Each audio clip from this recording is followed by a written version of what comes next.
Thank you, General Nakagaki. Good afternoon, everyone. I'm so happy and excited to have this opportunity to speak to you. As we all know, we are living in an extraordinary times. Think about it, from world hunger, earth degradation concerns, to what can only be described as a kind of crazy trap surrounding the recent presidential election. Indeed, no matter which side ends up winning, the other side may feel as if they were taken advantage of, or they believe something was horribly done in the election. And with all that, the pandemic is the backdrop. So this year's Meditate NYC event, centering on wisdom, compassion, and of course, action. Indeed, today, we're happy that you are here or seeing this later, because we have a fantastic cast of venerables and Dharma teachers, some participating as far away as Japan, in that case, Venerable Nakagaki in this event, and on behalf of the Buddhist Council of New York. So perhaps more than ever, this Zoom Meditate New York City event, which is being recorded, is at its core designed to focus on and reveal those truths that bind us together as one human family on this, our water-rich planet, Mother Earth. And with these brief opening remarks, I wanted to just say one thing. Please keep your either cell phones or your computers muted so that we can hear from the speakers that we have. And I also want to take something off script that I didn't have written down, which was the fact that I wanted to thank the committee that helped organize this event. They did a tremendous job. You usually say it at the end, but I want to say it at the very beginning. I want to thank Sylvie's son, Dorian Park, Reverend Dorian Park, and Venerable Nakagaki. I think they've really made this possible, and this is an exciting way to communicate with all of you. And with that, I now turn it over to Reverend Dorian Park, who is also a vice president and a dedicated member of the Buddhist Council of New York, and is acting today as our master of ceremony. Dorian. Thank you, James. Hello, greetings and peace to you all. My name is Doyeon Park. I'm greeting from New York City. So today, simply, I will introduce our wonderful teachers here.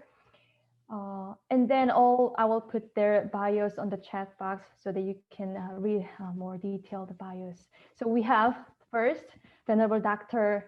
Sagarnanda TN. He is the secretary of the U.S. Zen Institute located in Germantown, Maryland, and also the vice president of the Buddha's Wisdom Association.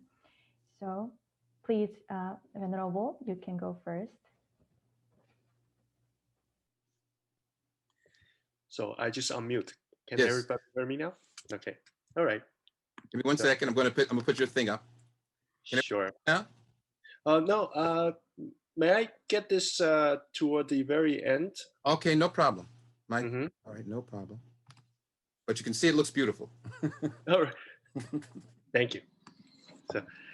So should I start now? Yes. Okay.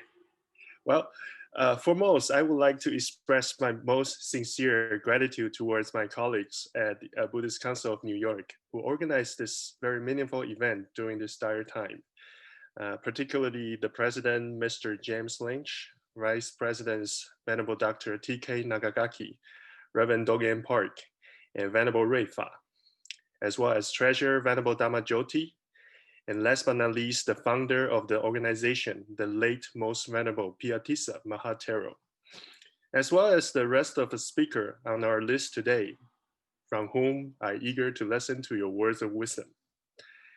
And for their selfless devotion to promote Buddha Sasana, or the teaching of the Buddha in the greater metropolitan New York area and beyond.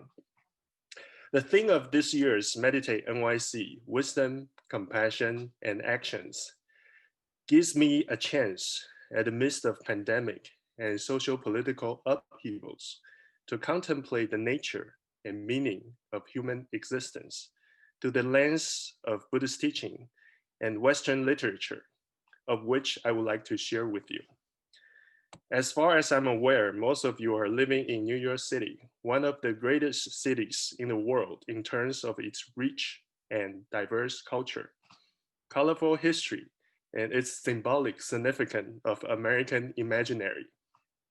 And I think The Buddhist teaching originated from the East and flourished pretty much in all habitable areas in the ancient continent at one time and another in our human history can definitely enrich American or this American experience and shape our national identity to have it become a more gentle and wiser society for all of its people, domestic and foreign alike, regardless of the different religious, racial, socioeconomic backgrounds.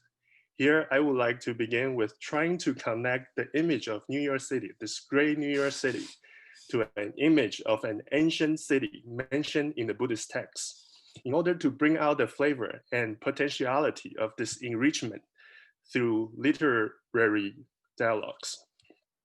The text that I'm going to quote is from Samyutta Nikaya, or the connected discourses of the Buddha, well, more particularly Nagara Sutta, or the discourse of the city. So the stage is set as Savatthi, when the Buddha addresses a group of monks. Says the Buddha, before my enlightenment, while I was still a bodhisattva, not yet fully enlightened, it occurred to me. For sure, this world is possessed of distress. In that stressful world is born, ages, and dies. The stressful world passes away and is reborn again. But on the contrary, the world does not know the escape from the suffering of aging and death. When now will any escape be perceived from the suffering of aging and death? Then the Buddha, in the sutta, the Buddha carry on his discourse to dependent origination, or paticca samuppada.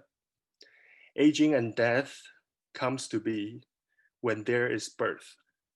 Birth comes to be when there is existence, or bhava.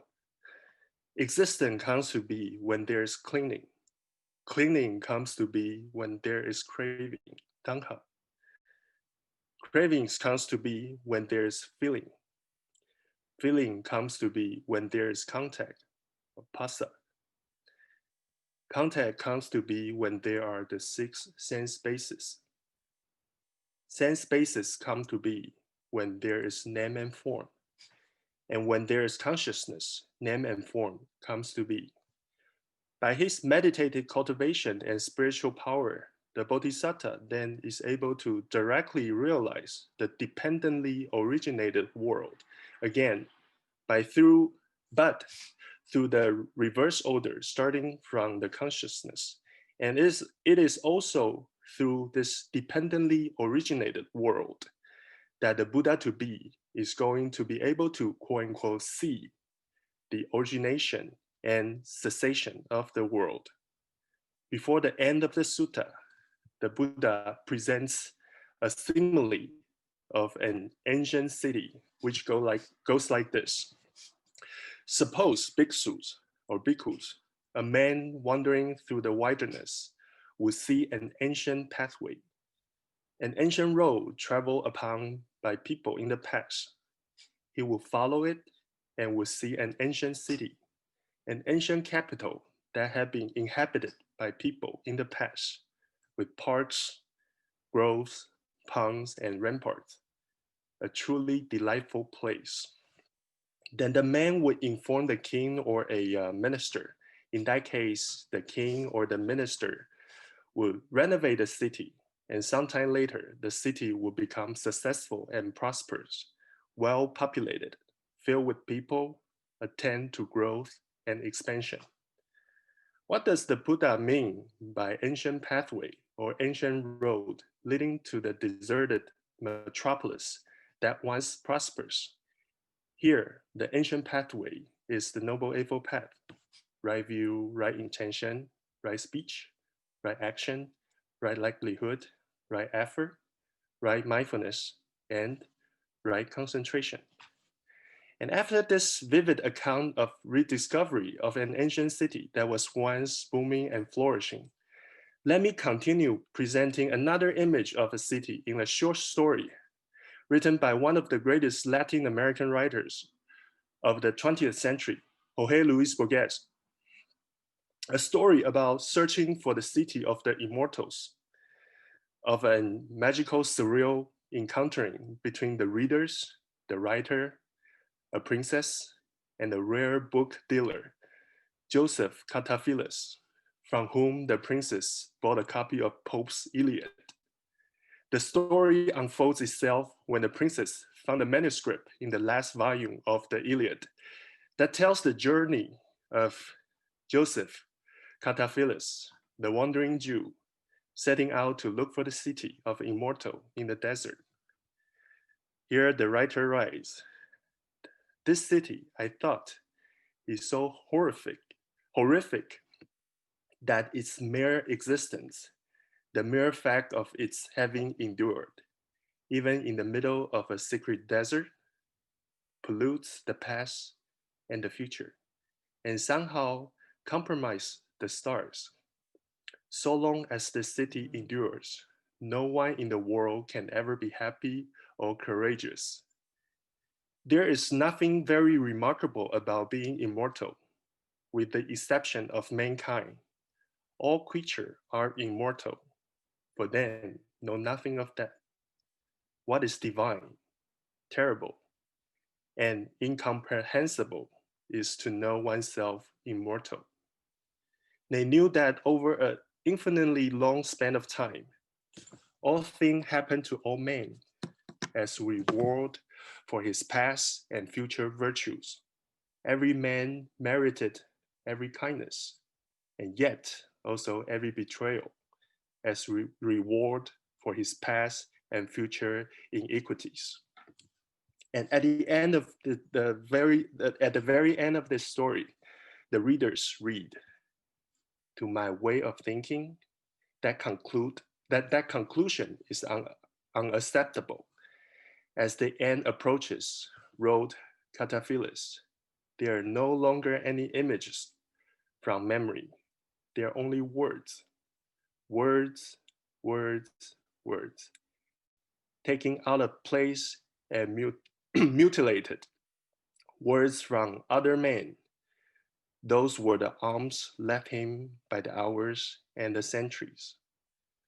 What is common in Buddhist discourse of the city and the Jorge Luis Borges story of the city of the immortal is that it both comes down to words, or the receptacle of wisdom. Word in Sanskrit or Pali is pada, which carry the meaning of a verse or words as well as a foot. So here we see the conversions of the Eastern and Western imaginaries, where on one hand, the indivisible word or pada, serving as a bearer of the truth. On the other, the foot, that is indispensable for making actions. But there is something that is missing if there are only wisdom and action, I believe. The missing piece between wisdom and action is compassion, which serve as the most crucial mental factors, or if you know Pali, Chaitasika, or Sanskrit, Chaitasika, that binds all three together. As I speak at this moment, there are over 1.3 million people lost their lives due to COVID, and close to 250,000 of them are our fellow Americans. I would like to ask all of you to cultivate the mind of compassion towards those people whose lives have been affected by the pandemic. Let them be the one who lost their lives or their surviving family members, relatives, or friends.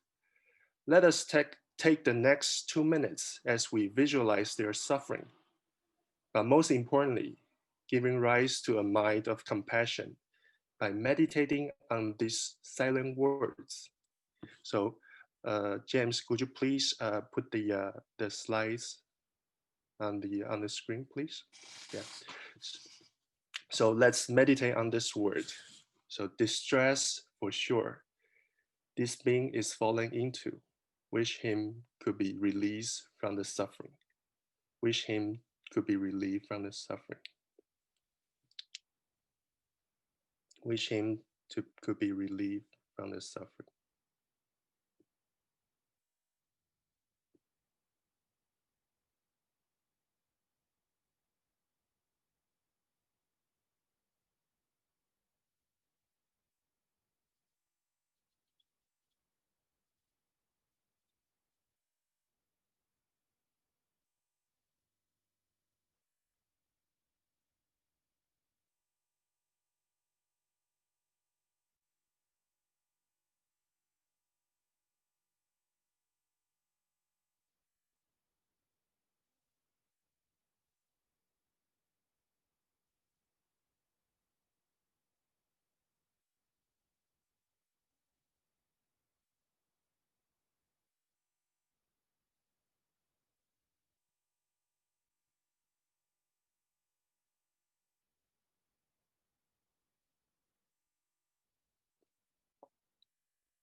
Okay, that concludes my talk today. And thank you so much for everyone's attention and participation. And I would, again, I'll be very happy and feel really honored to be able to listen to the rest of the speakers' insightful teaching of the Buddha. Thank you. Thank you so much. Now we have our Reverend Calvi Gransvold from Shinyo and Buddhism. Now, floor is yours.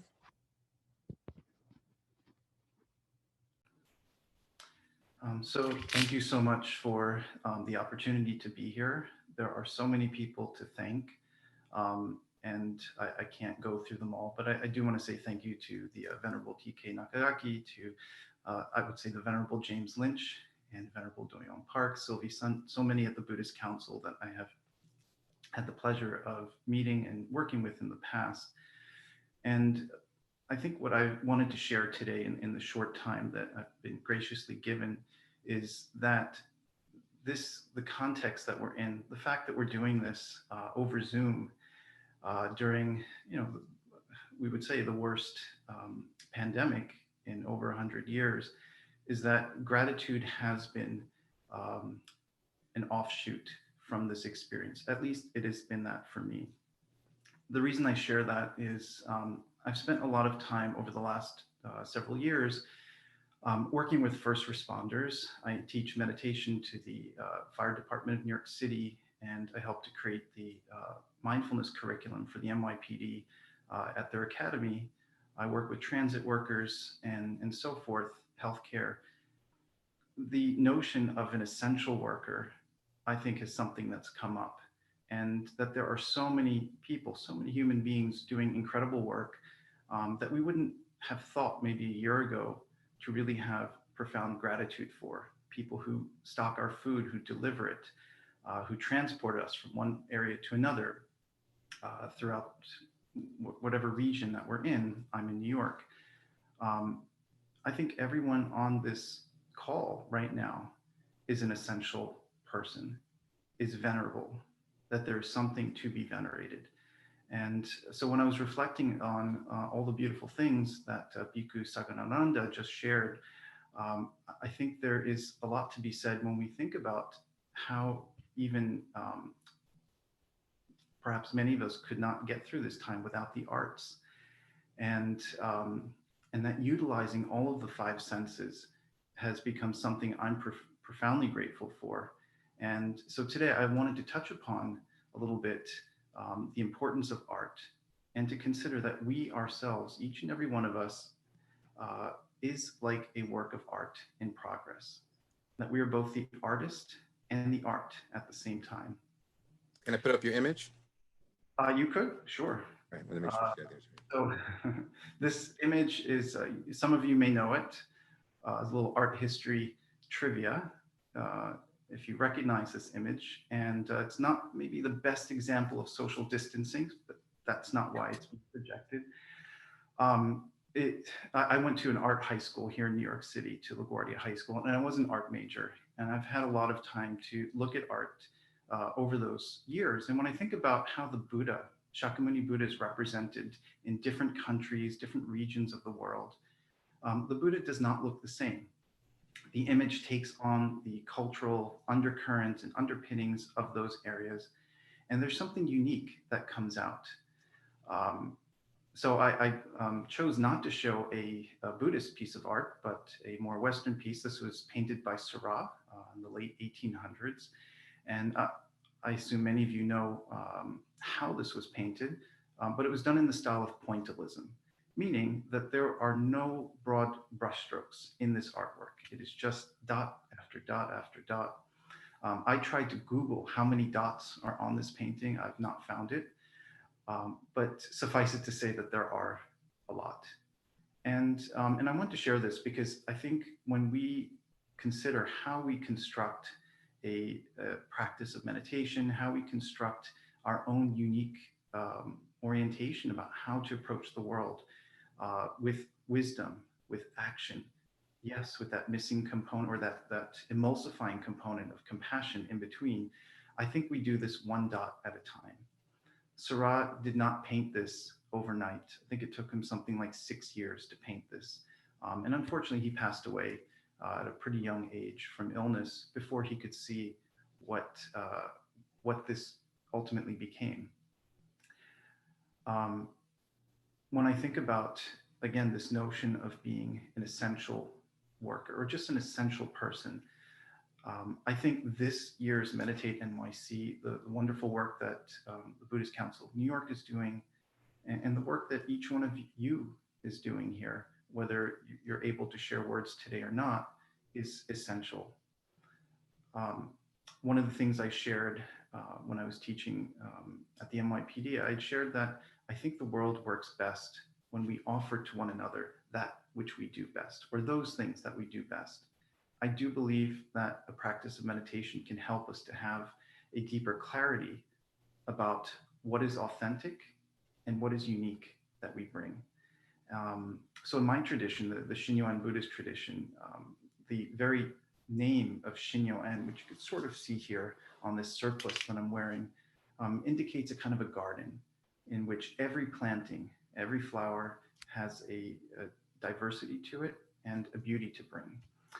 So the meditation that I wanted to kind of co-create with you, as though this meditation that we'll do will become an artwork, not with form, not with pigment, but using the artistic elements of time, space, care, breath, body, and intention. And so for that reason, everyone on this call right now, all 31 of us, at least as of this moment, are artists. And what I want to do is just do a very brief practice, but to treat each moment as though it is another dot, and that we're not tasked with creating the whole picture here today, but rather to awaken that unique artistic inspiration that we use to color and texture the world through our words, actions, behaviors, and the care and compassion that can certainly underlie it. So if you feel comfortable, and here at my Buddhist temple today, I forgot to bring my bell. It's too far to walk to get it. But I know there will be a bell when I get close to my time limit. And so that will be the perfect time to fade things out. But for the moment, using the sound of silence, if you feel comfortable, I invite you to gently close your eyes, to notice the body, how it's situated, what it may be in contact with, including even noticing the climate of the room that you're in, the temperature of the air, how it feels on the skin. And we can begin by taking 3 very deliberate opening breaths, complete cycle of in-breath, followed by out-breath at whatever unique pace that may transpire.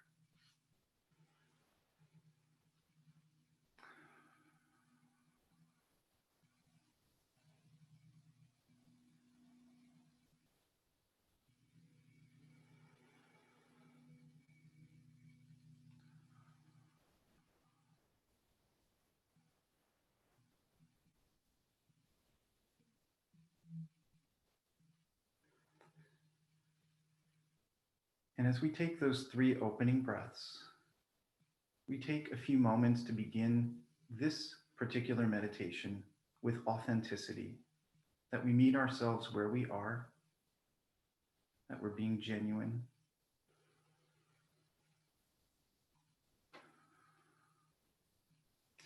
The mind and the heart may not be like a blank canvas. You may be sitting here or in this space and time with many moving parts, to-do lists, things of concern for the present, maybe for the future.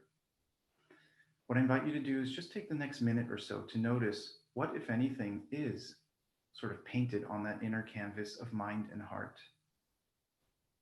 Thoughts and emotions or sensations that you might feel. And if you find any judgment arising, see if you can let it go, as though with each out breath you exhale that which you do not need.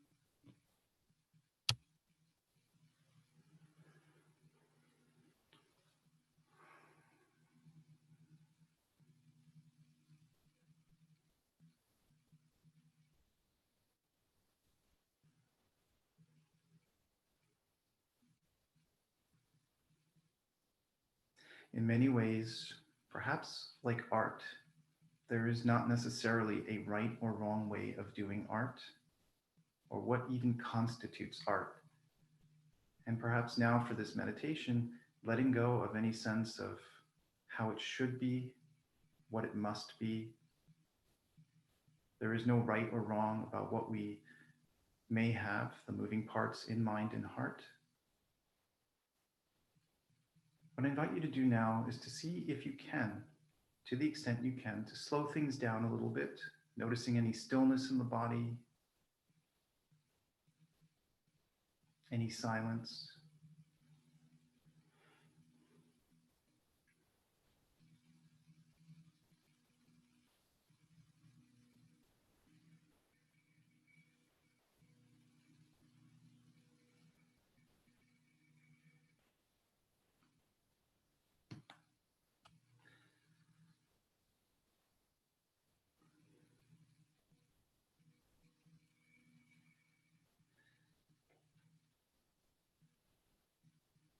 We can even turn to the body, where we can spend the next several moments focusing on sensation and feeling. I invite you to notice the sensation of breathing in and out just for a few moments, as though this is the most important job that you have.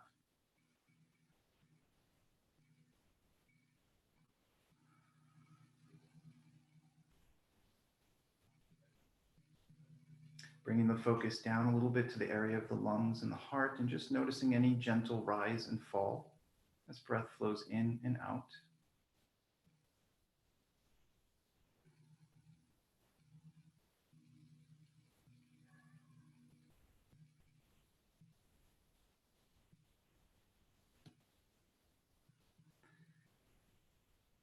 And then going even lower, almost imagining that your attention and awareness are like the beautiful autumn leaves falling, leaving the area, the headspace, area of the chest and the heart, and coming now to the very base of the lower abdomen.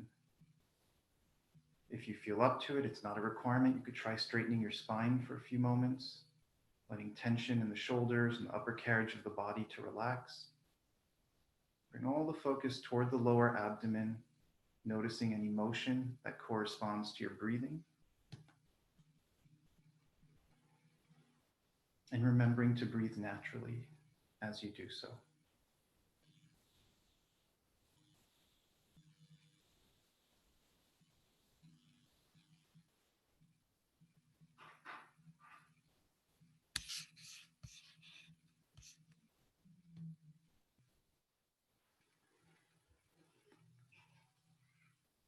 Lastly, I invite you to notice the surface that has been supporting and uplifting the body for these last roughly 10 minutes of this meditation. And if you can notice this present moment of feeling the uplift, the foundation, and the support of the seat that you're on, I invite you to take a few moments, breathing naturally, to consider with gratitude who has been essential to you, who has given you uplift and support. If not who, maybe what? A work that you're engaged in, an aspiration. Just take a few moments. There's no right or wrong answer. You step out of your own way and see what arises.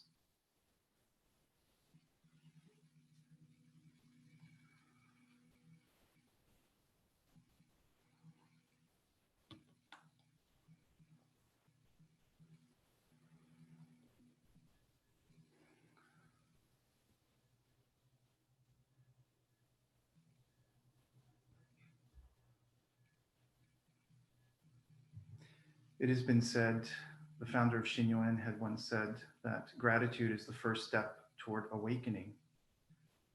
When you feel ready, I invite you to take 3 closing breaths at your own paces. Reopening the eyes if they were closed, getting reacclimated to the lighting with where you are and what you're doing.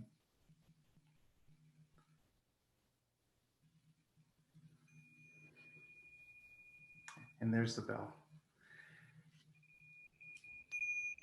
I would just say that the seed of gratitude, wherever we plant it, can be a very powerful pigment with which to paint the world and how we approach it. I am grateful to each and every one of you, those I have yet to meet, those I've already met, for all that you do and all that you will do going forward in a very strenuous time that we're all in. Thank you.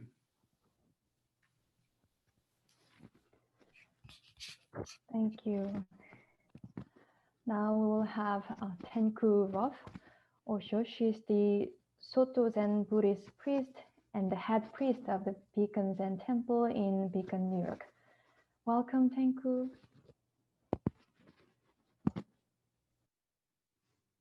Good afternoon, everybody. Today I wanted to talk just a little bit about not knowing, but not knowing is something that we can do to meet these times rather than something that happens that's out of our control. So not knowing is an idea that we as Buddhists often sit with and practice with. And it's when we really ingest the practice and really take it on, it can be very freeing. So we often think of not knowing as, I don't know what's going to happen. I don't know what the next thing is. Therefore, I feel afraid, or I feel uncertain, or I feel worried. And certainly that's coming up now a lot, for all of us. We don't know when we're going to have a vaccine. We don't know when we can see our families again. We don't know when our children will be safe in school. We don't know what's going to happen with the transition of power in our country. There's so much we don't know. And in the middle of that, we can find an ease through our practice. We have the path before us, as the previous two people have outlined. And once we start using that, then we can really have freedom in what we have to work with right now.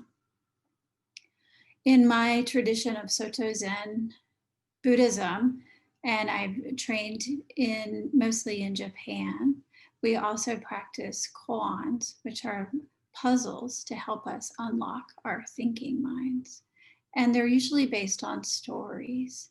So there's a well-known story from the Book of Serenity on not knowing. Jizo asked Hogen, "Where are you going?" These were both monks. Hogen said, "Around on pilgrimage." And Jizo said, "What's the purpose of pilgrimage?" And Hogen said, "I don't know." And Jizo responded, "Not knowing is most intimate." Again, not knowing is most intimate. I wanted to talk about this today because we're both in the middle of not knowing, and we're in this period of time where we really crave intimacy. We crave connection with each other and just, touching. I want so much to be able to touch my mother, just to be able to hug her, and I can't. So how do we share the intimacy through not knowing? Our practice teaches us this, but it requires a shift from not knowing as something scary, something that happens to us, to something that we can intentionally take on. We cannot know as something that we do. And the reality is, we're already here. We already don't know. It's our desire to know that causes us to suffering. We don't know what's going to happen even 10 minutes from now. This is a fact. And yet our desire to know, if we do have that desire right now, is what makes us grab. And as the Buddha taught, this is the source of our suffering. This is why we suffer. We are going to suffer when we grab. That's where the suffering grows and expands. So how can we counter that? We follow the path. And when we do this, when we start letting go of knowing, then we find a great spaciousness in not knowing. How does this work? As we've just had instructions, a lot of us have different styles of practice. My particular style is we do a lot of sitting meditation, and we do a lot of chanting meditation, and we do a lot of action in the world. So those three things are really how we practice. When we're sitting, this is the root of what we do. So as we sit, we follow our breath, and our mind starts to settle, and our thoughts about what's going to happen next start to settle. Then we start to be present to this not knowing. And this presence is what allows wisdom to naturally arise. When we sit and we let go of knowing, and we understand that I am not separate from you, that my happiness is tied up with your happiness, and that we can't pull them apart. Just like we see with our masks. My wearing a mask protects you. You wearing a mask protects me. In this way, we are interconnected. When we sit like this, then compassion naturally arises. Because I care about you, I wear a mask. Because you care about me, you wear a mask. And this is the same with anything that we do and everything that we do. When we sit and we let go the idea that you are separate from me, that your happiness is something different from my happiness, then very naturally we're inclined to work for the benefit of others, to take action in the world, to ensure that this world is a place of happiness for everybody. And everybody means everybody. We can't have happiness for some and suffering for others. So we're really motivated to work for a society that treats all beings as Buddha. This is our practice. So let's try it out again for just a moment, just like we just learned. Let's sit. Again, come back into your body, find your space. Let go. Feel your feet or your knees connecting with the ground. Feel your seat connecting with your cushion or your chair. Feel your spine becoming long. And your head, the crown of your head, touching the sky. Let go of holding. And allow your breath to settle into your lower belly. From your lower belly, breathe. As you breathe and thoughts arise, notice, let them go, return to your breath. Each time, notice, let go, return. As you return, let go of the idea of knowing. See if you can sit, not knowing, just this, not knowing.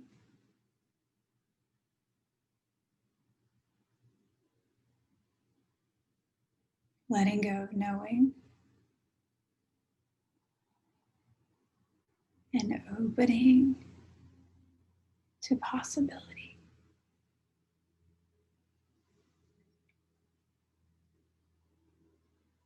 And try this out for just a couple of moments.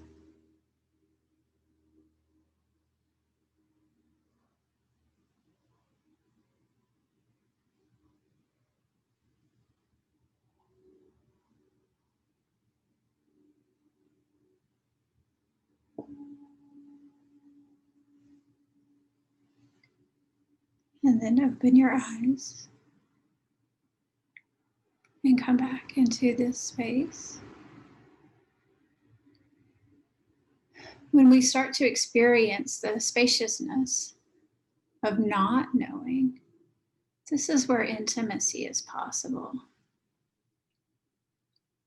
Somebody shared with me today the experience of sitting with somebody who had tried to take their own life. So very naturally, this person wanted the person who had tried to take their own life. We want them to live. And yet we don't get to decide for them. So today she shared that she was able to sit with this person in the space of not knowing. And that allowed curiosity to come in. What's going on for you? Really, can you share a little bit more? What's happening? Tell me about your experience. And as she sat and listened to this person talk, they were able to really open up and share their story. And she also was able to really open up and receive the story. And in this place of sharing and receiving without knowing, they were able to genuinely connect, even across the space of the computer, the space of the internet. We can connect. And it's this connection that's going to get us through this difficult time.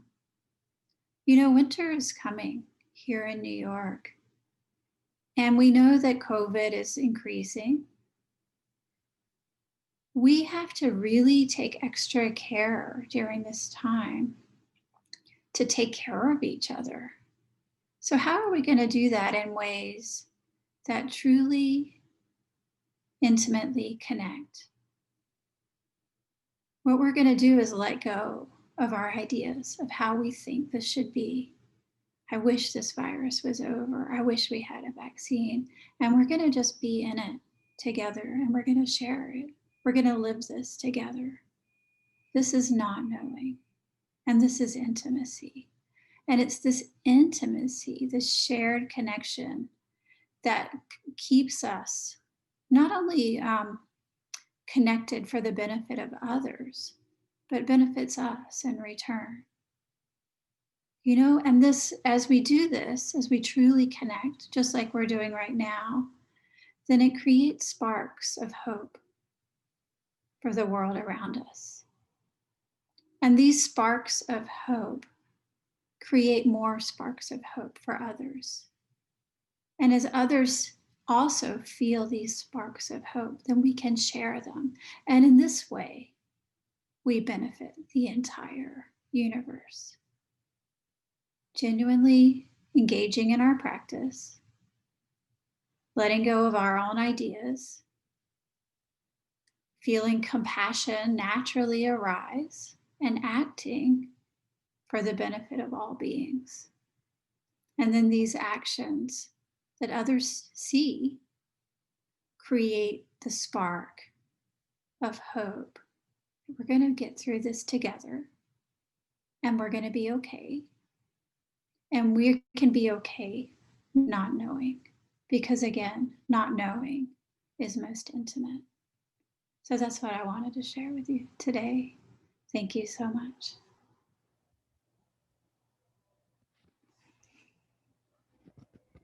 Thank you. Now we have Dr. Peter Lin. He's a professor of psychology at St. Joseph's College, New York, and he's also the Tzu Chi Foundation Commissioner. So please welcome Dr. Peter Lin. Good afternoon, everyone. So I'm here. Great. Okay. Thank you. I'll share the screen. Oh, for me. Oh, great. Yeah. Is that what you want, right?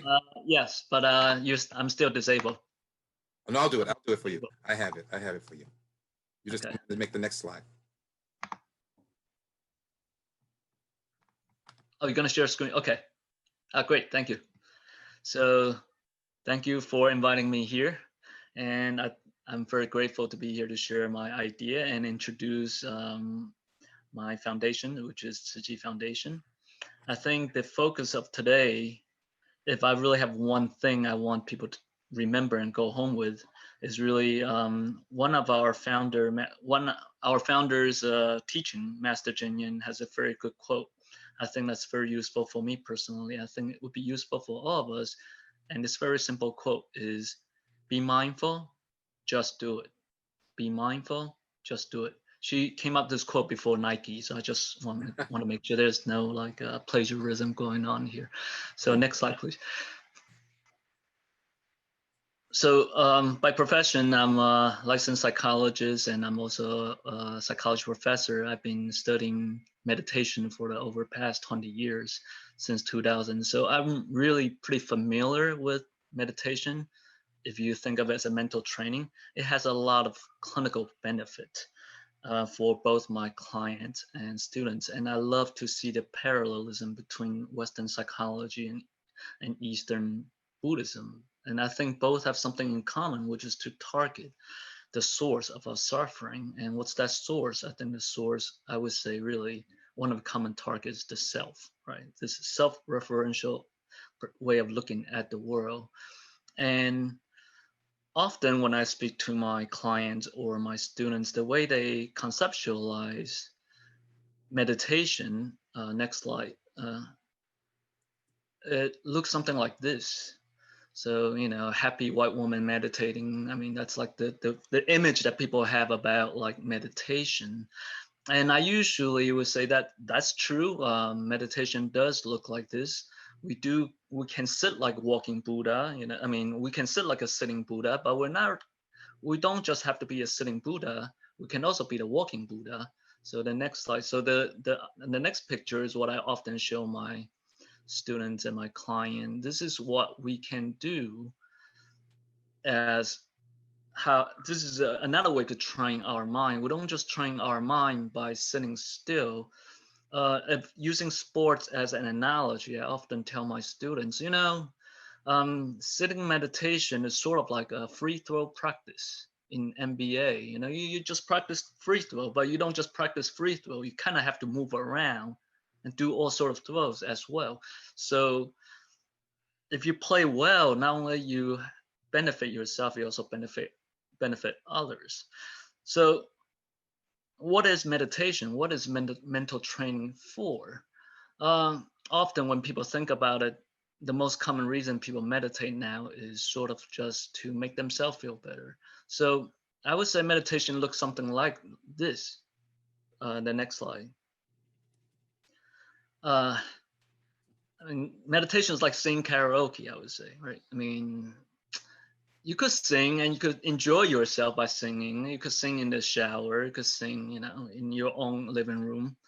You entertain yourself and you can get really good at it. But I think singing is not just to entertain yourself in the shower, but singing, next slide, should look something more like this. You sing to inspire others to sing. You sing to inspire others to really look for their own talents. You sing to really bring joy and kindness to the world. So I would say meditation is very much like singing karaoke.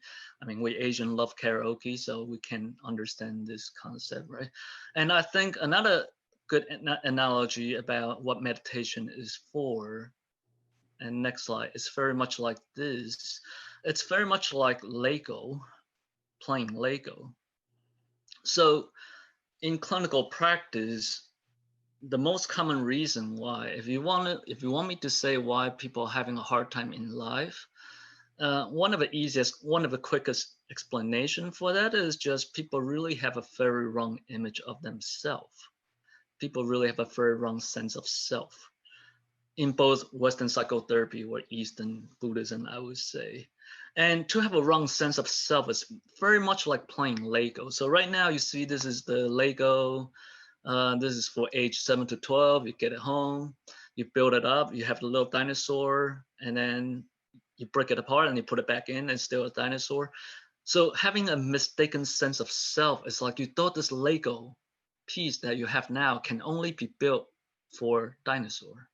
It's like the only pieces you have right now can only be built for a dinosaur, but nothing else. But if you suddenly understood that Lego is not just for a dinosaur, but Lego is for creativity, then you can really rebuild yourself to another one. So next slide. You could rebuild yourself to totally something else. And if you realize you're the game, you're really not, you could build yourself as Yoda, but you're really not Yoda either. You could really rebuild yourself because you're the game of Lego. You're not a dinosaur. So you could really rebuild yourself to any way that can serve others and inspire others to discover their own creativity. So I think that's what meditation is for. So come back to what my teacher was saying, be mindful. Up your stuff so we can get the. Be mindful is really to have this insight into the construction of the self, so you become wiser. But this wisdom is not just sitting there for no reason. This wisdom, the function of that wisdom is really compassion. And compassion, it's not for you to look better either. Compassion is meant to be used. That's why I always say be mindful and just do it. One example I want to introduce is recently Tzu Chi Foundation make a film, and we're going to premiere it next week on Matthew Ricard. I think for some of us who probably heard about Matthew Ricard, he's a well-known Buddhist monk who been doing scientific studying with others to demonstrate how useful meditation is, how meditation can make you become the happiest man in the world. But Matthew always said that every time people talk to him, they only want to know about his meditation. They really don't know much about his other aspect of life, which is his charity foundation. So if we can go next slide. Work. Wait a second. And see whether the video can be played here or not. Let's see. If it gets stuck, let me give you the link now. All right. You're gonna give me the link. Because I think Matthew has some few nice words I can share with everyone. You got it? Let's see if it works. Okay. If not, let me put it in the chat for you. Let me go to the chat. Just in case. It's doing something. It's doing something. Hey. All right, let's try. Yeah, it's coming. YouTube.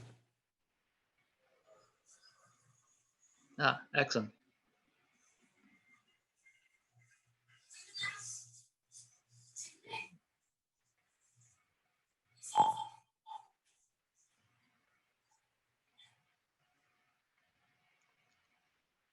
Can't hear too much, but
yeah, I cannot hear the sound, but I guess we can read the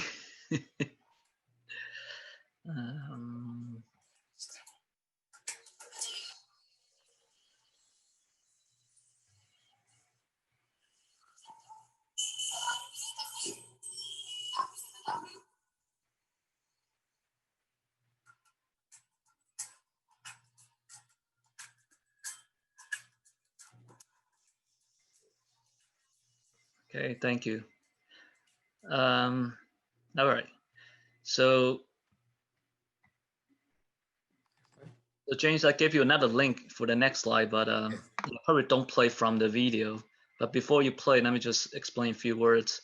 So Tzu Chi Foundation is really, although we're a Buddhist-based foundation, but all our members are from different religious practice. So we don't just have Buddhists, but we have Christian, we have Catholics. For example, our members in South Africa are all Catholic.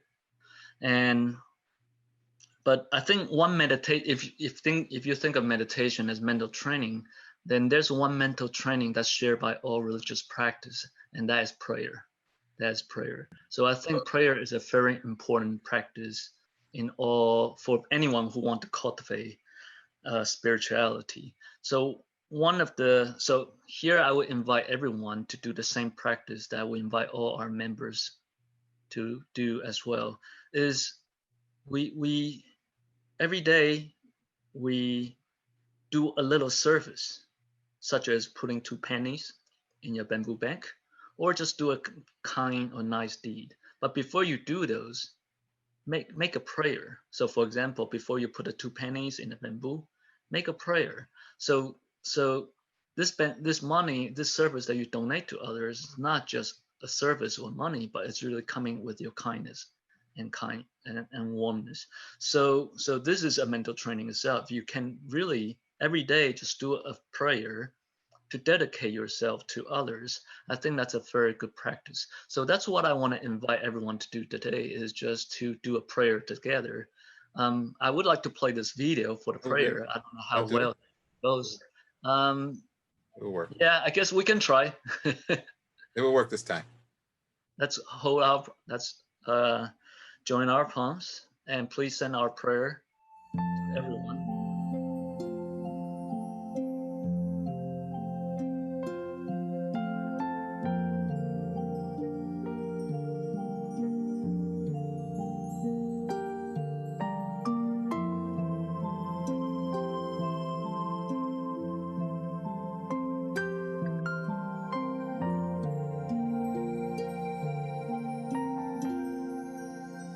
In my heart, I feel deep gratefulness. All my heart is filled with sincere prayer. From all corners of the world, let us join our hearts and pray for a world of harmony and peace. In my heart, I feel deep gratefulness. May all the Buddhas hear my prayer. All united with one heart, let us end our hate with love. May there be no suffering hereafter.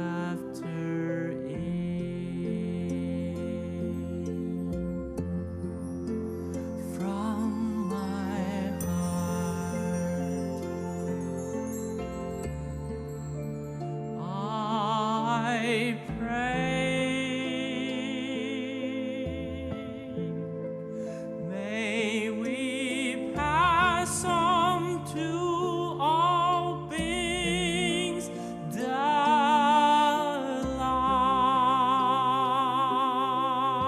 light of true wisdom, deep and bright, of your endless great love that will guide us in our lives. From my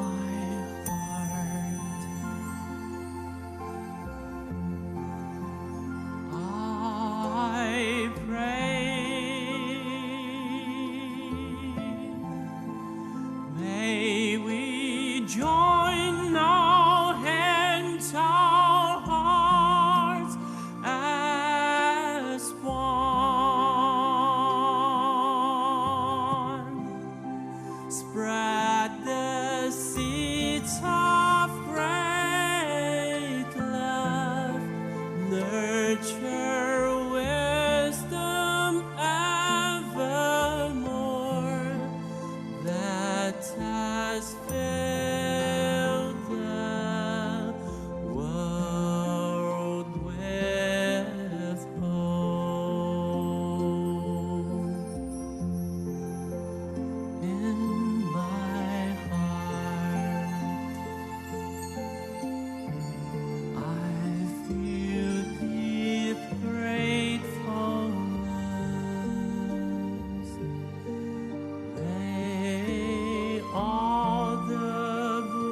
So thank you.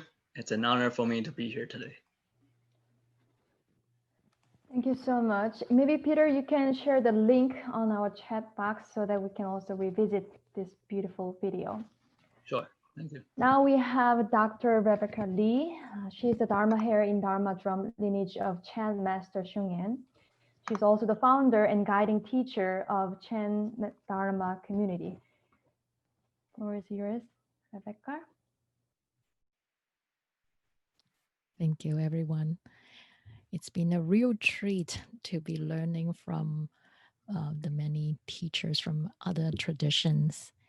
And I feel by now you have so much wisdom swimming in your head that I will share the practice of silent illumination with you in this session of meditation. The practice of silent illumination, it's about cultivating this total clear awareness by first settling the mind, unifying the body and mind. The many speakers that had shared so far with us talked about the importance of cultivating compassion, gratitude, and this not knowing mind. And we may ask, how do we do it? And perhaps we can give this practice of silent illumination a try here. As we cultivate this clear awareness, it allows us to see the habits of our mind that gets in the way of being able to give rise to compassion, to be grateful. So when we can cultivate this clear awareness, we may begin to see the habitual tendencies in our mind, perhaps the habits of resentment, giving rise to hateful thoughts we may not be aware of, perhaps the habits of demonizing people with whom we disagree, and we haven't even really noticed such habits. But they all, moment after moment, breed the seeds of hatred in our heart that make it so difficult for compassion to arise. But when we cultivate this clear awareness and become intimately familiar with these unhelpful habits of resentment and aversion and hatred, then we are able to unlearn them by not perpetuating these patterns or thoughts. And we can also become more clearly aware of the many, many bodhisattvas around us. I really appreciate Peter, great friend, sharing this video, reminding us of all the bodhisattva around us, doing the work they do and being themselves. Just by doing that, bringing us so much benefit, and it has been invisible to us because we don't have enough clear awareness of everything that others do to make our life possible. So by cultivating this clear awareness, we are able to truly be grateful. And of course, this clear awareness allows us to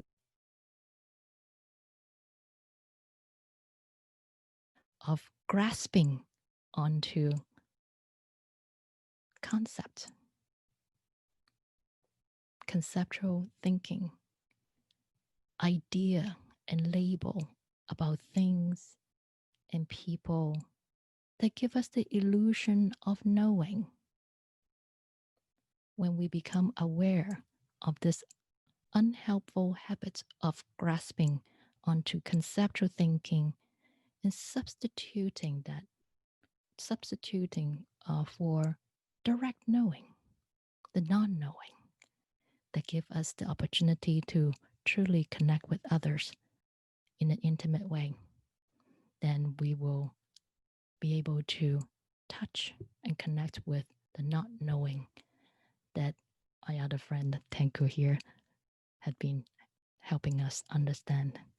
So I'd like to invite you to join me in this practice, to have a taste of this practice of silent illumination, setting your body up in a comfortable, stable posture. It's helpful to let the lower back to fall into its natural curvature. That will allow your skeletal structure to hold up the body, alleviating the burden on the muscles to hold up the body. As these muscles can relax, the mind can relax as well. I take you through a whole body relaxation to settle the mind. Feel the relaxation of the top of the head. Directly experience the subtle sensations as our crown relaxes. And feel the relaxation spread to the forehead. Check to see if we're holding tension in this area by habit, perhaps between the eyebrows, maybe from the habits of worrying, and allow the tension to melt away. And feel the relaxation spread to the eyeballs and eye muscles. We tend to hold a lot of tension in these muscles by habit, from a lot of analyzing, comparing, judging we do in our daily life. And right here, right now, there is no need to do that.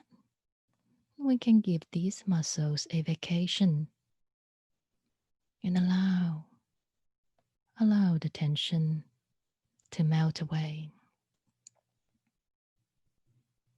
And feel the relaxation spread to the facial muscles.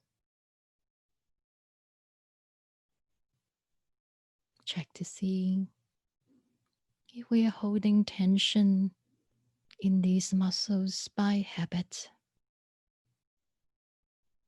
Perhaps from feeling the need to hold up a certain facial expression for the world to see. And right here, right now, there is no need to do that. And we can give these muscles a vacation and allow the tension to melt away. And feel the relaxation spread to the entire head.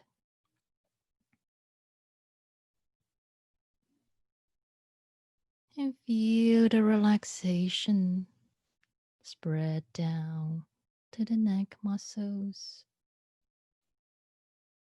where we notice the tension we hold in these muscles by habit.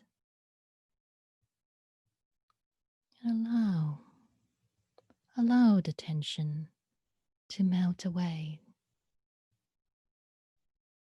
as we directly experience the subtle sensations of these muscles softening like melting butter. And feel the relaxation spread to the shoulder muscles and down the arms to the forearms and all the way to the fingertips. And feel the relaxation spread to the chest area. Check to see if we're holding tension in this area by habit. Perhaps from anxiety, sadness, grief, worrying. Right here, right now, and give them a rest and allow the tension to melt away.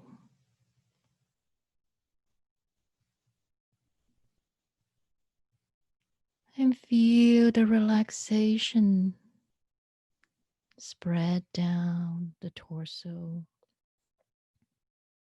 to the lower abdomen.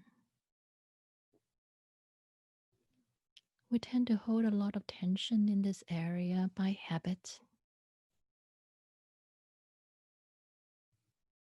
Trust that the skeletal structure can hold up the body. And these lower abdominal muscles don't need to work so hard. We can give them a vacation too. And allow the tension to melt away.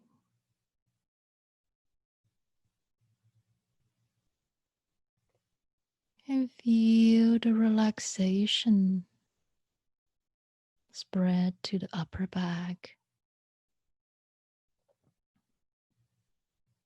allowing the tension we hold by habit between the shoulder blades to melt away. Trusting that the skeletal structure can hold up the body.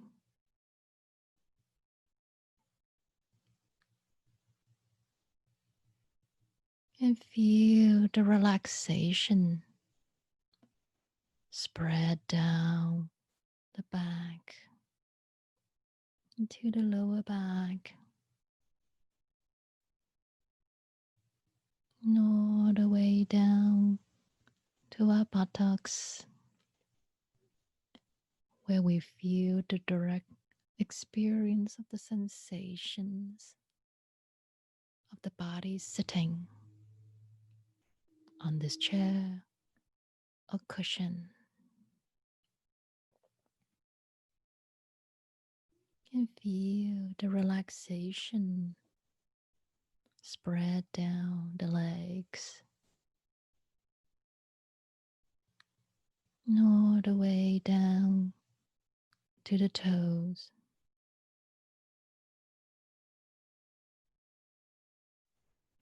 And feel the relaxation of the entire body sitting right here, right now. Moment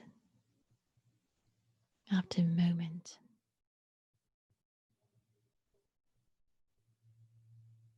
Allow this clear, wakeful mind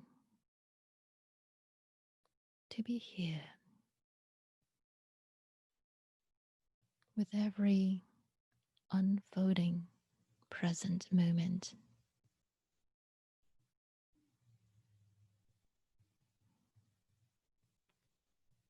And we may notice the subtle changing sensations of the body breathing, allowing the body to breathe on its own.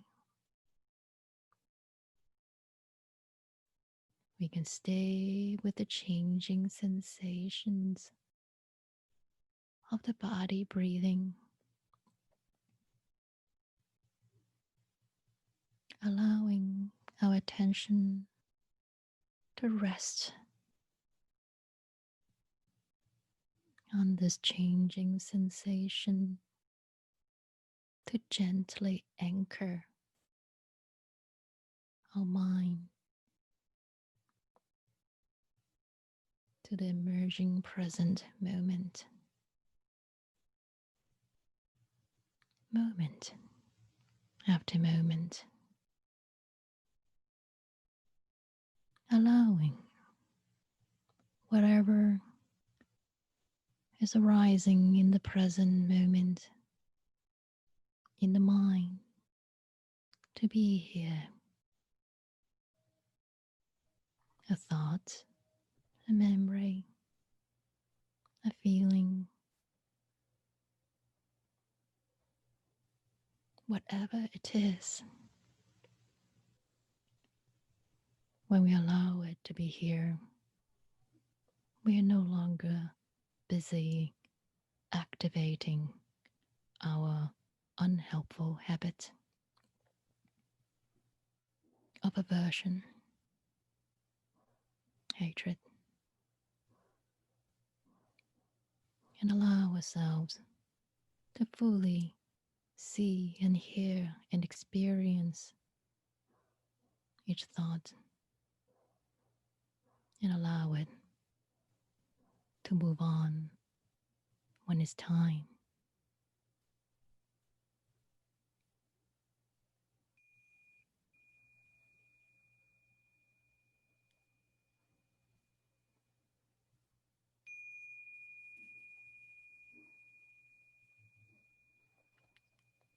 Thank you, everyone, for your practice.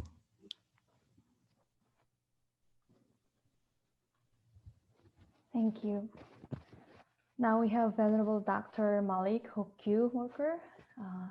He's a president of the Northeast Zen Association and priest of Monjundo Zen Fellowship in Brooklyn, New York.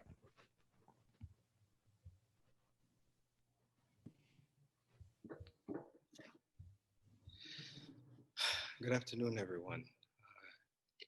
It's great to see all of you, and it's great to be present with you at this wonderful occasion. I want to give my thanks to the Buddhist Council, the Dharma colleagues and siblings, and also teachers and seniors, and also to everyone who's here with us. I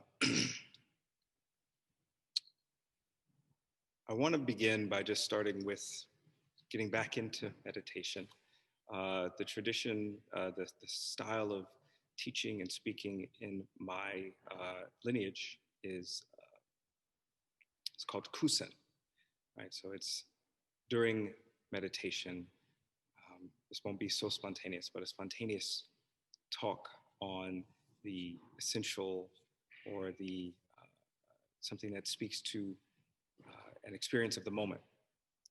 So I want to welcome you back into meditation, back into a space of stillness and quiet. If you just bring yourself to a nice, comfortable posture and just remain there. I mean, we've been doing a lot of meditation today, so whatever works, whatever's comfortable for you.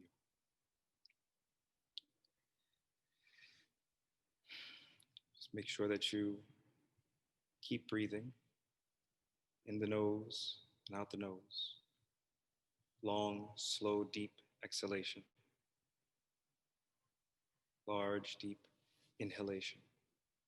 Back straight, head pressed to sky.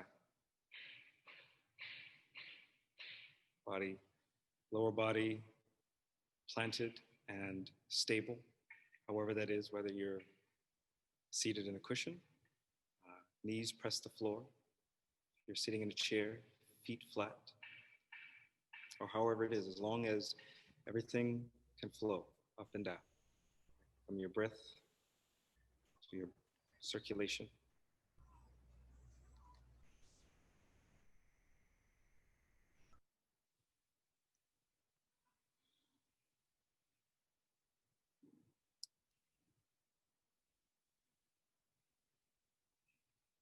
in this time, in this moment,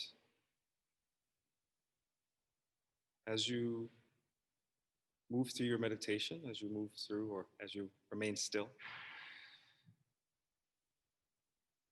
I want to bring to mind the fact that in Zen tradition and many of our traditions, we speak of crossing the infinite Dharma gates.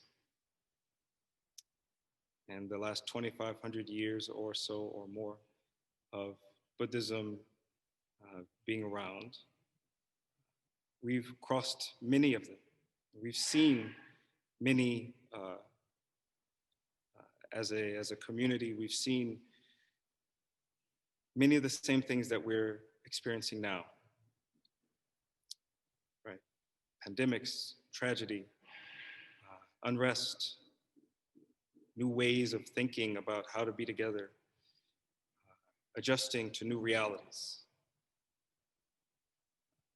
In this regard, this moment is not much different. What is different, what is unique, is our living in a globalized, digitized world where we can, even though far away, can still be together, just as in this occasion. And yet still long for closeness of our loved ones, of our friends, of our colleagues. This moment is truly momentous because it challenges our very concept of Sangha. I believe this is the moment, this is the gate we are now crossing through. What does it mean to be Sangha?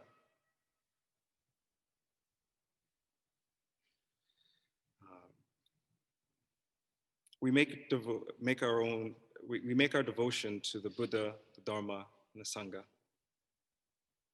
The first two are above us and transcend us, in the sense that Buddha is about the Dharma itself. Not the Dharma, it's about what is present. Well, Dharma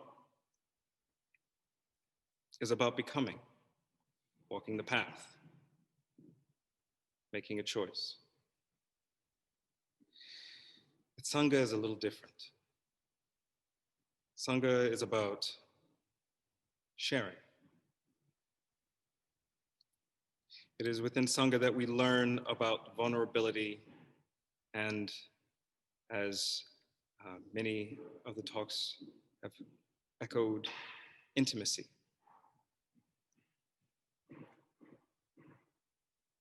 For this period, I encourage you to become aware of your vulnerability.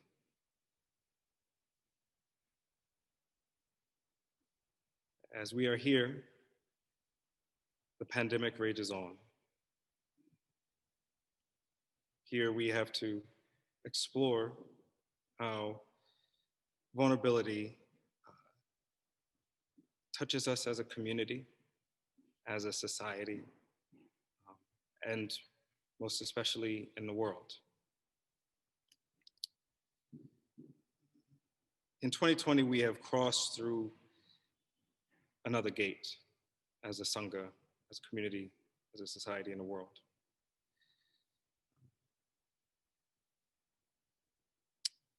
And that gate that we've crossed will shift the way we understand ourselves and what we're able to do and what we can and should do as a Sangha for years to come.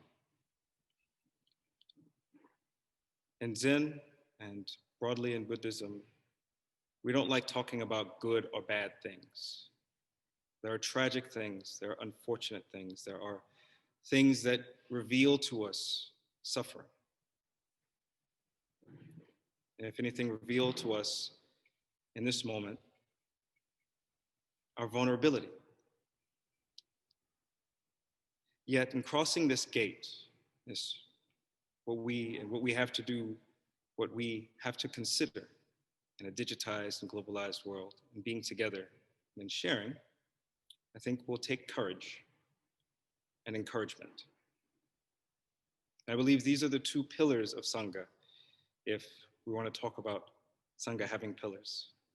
In a digitized world where we're all together, what holds us up together is the signal, the broadcast that connects all of our computers and screens together. And yet it still takes courage and encouragement.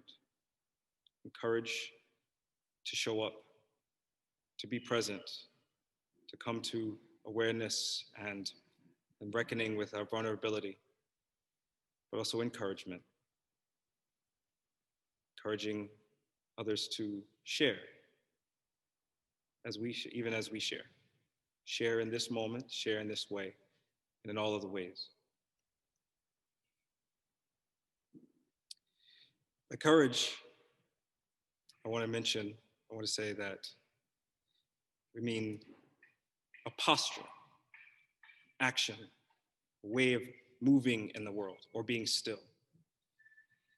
Now, courage is very much the very essence or the very exposure of vulnerability. This kind of courage, especially as we move through an understanding Sangha, is about becoming open to everyone and everything, open to this moment, open to the suffering, to the vulnerabilities of others, the vulnerability and suffering as it is experienced in the world at large. It's a posture and it requires courage. Then there's encouragement, which involves breathing, whether that's speaking or not speaking. It is the awareness of this, encouragement is the awareness of the suffering that we experience here and now. It's the awareness of others, of the other. And it's the embrace of the other.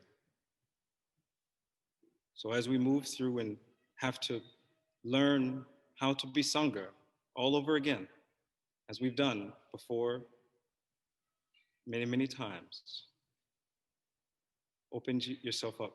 Please open yourself up to the vulnerability of the world, and also have courage and be encouraged, and do the same for others.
Remember, keep your posture. Breathe deeply. Requires to hold up one's posture is an act of courage. To breathe is the act of encouragement.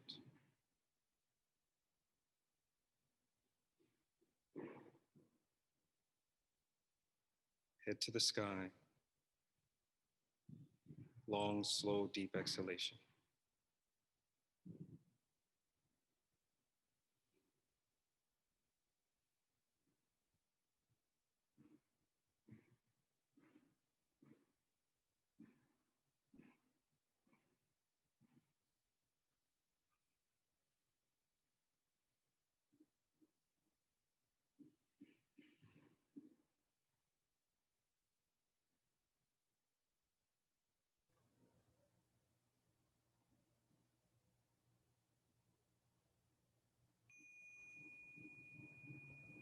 Thank you.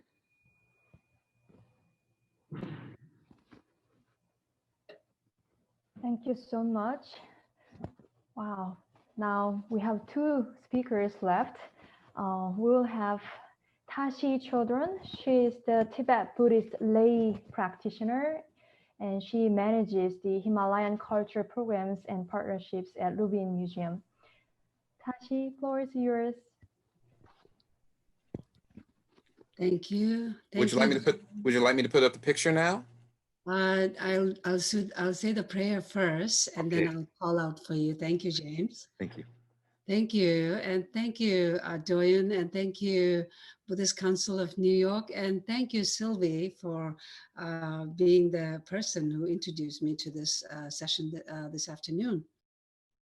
It's so wonderful to share the screen with so many great teachers and to all of you who are participating in this very important and meaningful gathering.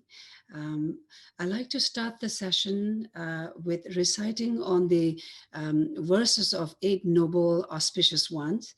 What I've understood from great teachers is that reciting this verses, it's invoking the power of goodness that is exemplified by all the Buddhas, Bodhisattvas, and great divine masters, so that any harms or obstacles may be overcome.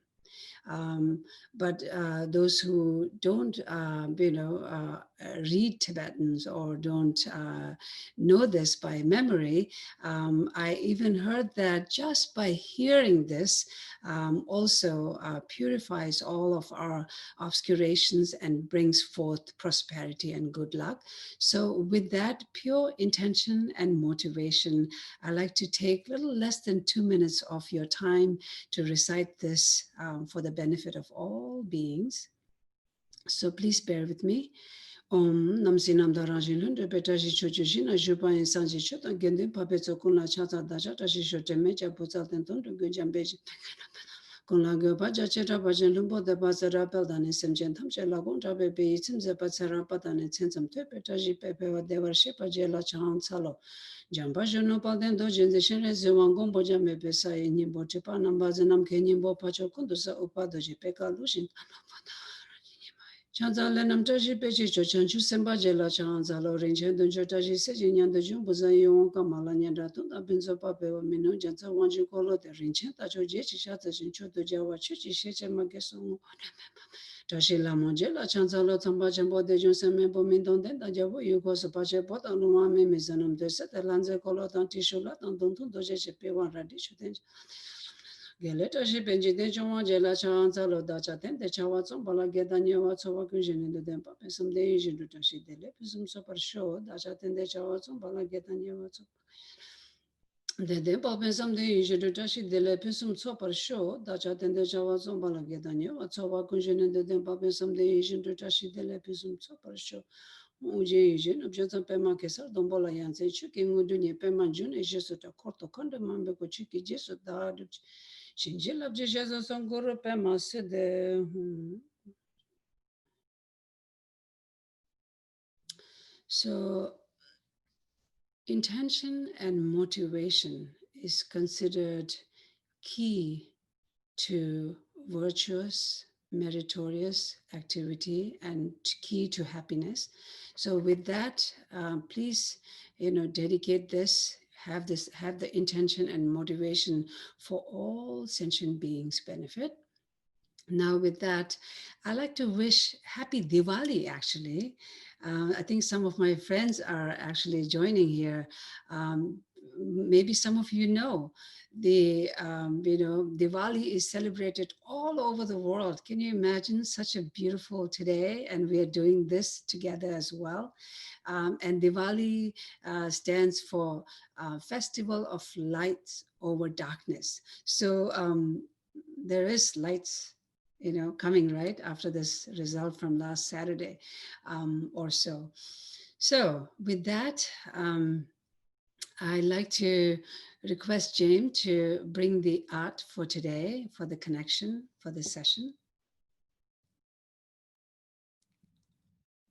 Thank you. So this is called Wheel of Life. In Tibetan, it's called Sipe Korlo, and in Sanskrit, it's Bhavana Chakra. So this is a symbolic representation of samsara. Samsara in Sanskrit, which means cyclic existence. It's the circle, birth, death, and rebirth, right? That's the samsara. And this iconography, this is the pictorial kind of, this painting is found on the outside of Tibetan Buddhist monasteries or temples.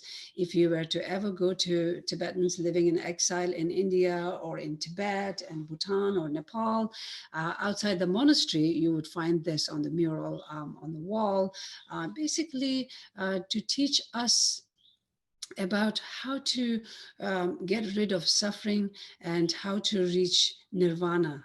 Beyond that circle is nirvana. You see many circles, a small in the center, and then another one, and another bigger, and then outer rim that is held by this very scary looking figure. And then you see Buddha on top, left shoulder on this painting top, where pointing towards the sun and the moon. And so that is kind of showing the path to liberation. So the center of this is, you see three animals. Those three animal actually symbolizes what is called poisons, the three poisons, tuksum. There are docha, shedang, timo, which is basically the afflictive desire. Shedang is anger. Timu is hatred. So because of the three poisons, we create so much suffering, so much negativity. So that's what the center, those three animals symbolize. And then the one next to that circle, half clear path and half dark path, like the yin yang. And so the clear path, you see people beautifully dressed walking upwards, that is doing good deeds. And then the dark path is people are stripped naked and dragged down by these alien looking. So that is if you do bad deed, negative karma. So all of these, are actions. What I've understood is that our karma, it's something that we oneself have to take it. We cannot transfer our negative karma or loan to anybody. One has to take it oneself, whether it's this life or next life or after many lifetimes. Now, beyond that, the next circle is, you will actually see 6 different subdivisions, and those are 3 upper realms and 3 lower realms. Now, these are God, demigod, hungry ghosts, hell realm that we all talk about, animal realm, and then human realm. Now, if we go into detail, we would need many, many days to go through, but within this short period, I just want all of us to know how fortunate we are to be born as a human being. In fact, it says that being born as a human is considered very, very precious. It is precious human rebirth. We may have done something really, really good in many past lifetimes to be reborn as a human. So I often emphasize and remind us all that no matter what situation we are going through, it's very important to know how fortunate we are to be born as a human. But again, in human form, there are so many different people living in very different situations and different attitudes. Then again, that's up to individual where we'll have to face the cause and effect and conditions, consequences. And now all beings, whichever realm, whichever beings, it says that each and every being has the Buddha nature, the wisdom. But because of one's own karma, action, causes and effect, that wisdom may be obscured. And that's why it often says that we already possess the enlightened mind. It has been there from the very beginning, but it cannot be seen because of our obscuration. The only way that we can see is by practicing on Dharma, understanding the truth. And the truth is that nothing is permanent, that everything is impermanent. And the truth is that we all have the Buddha nature. We all have the seed to reach nirvana, to awaken our mind. But because of those three poisons, the anger, hatred, jealousy, all of that wisdom is obscured. And if you look around in the world, all the suffering is caused from such afflictive emotions. And in fact, it says that the wisdom, the Buddha nature that is in each of us is like the sun during the daytime. No matter who argues, we all know the sun is there. But then sometimes because of the clouds, the sun is not able to shine. And just like our obscuration, the afflictive emotions, the wisdom is obscured. So often in the teaching, it says, train your mind or tame your mind. Train your mind in what? Train your mind to reduce these afflictive emotions, anger, jealousy, hatred, aggression, all of that, so that we can give rise to the wisdom that each of us are born with. And when you can reduce those afflicted emotions, then you become happier, better person, lighter, easier, very open-minded. And, then when you're happier, your immediate partner, your family, your neighbors, you basically glow that. And so now to touch to the modern, scientific understanding, even they say that now training mind changes the brain. Something that I've been talking lately is something called what the neuroscientists have recognized, something called neuroplasticity, where the brain can be trained. And so when we train to do good, to be kind, to give rise to the bodhicitta mind. Bodhicitta is the awakened mind, to give rise to compassion for the benefit of all sentient beings.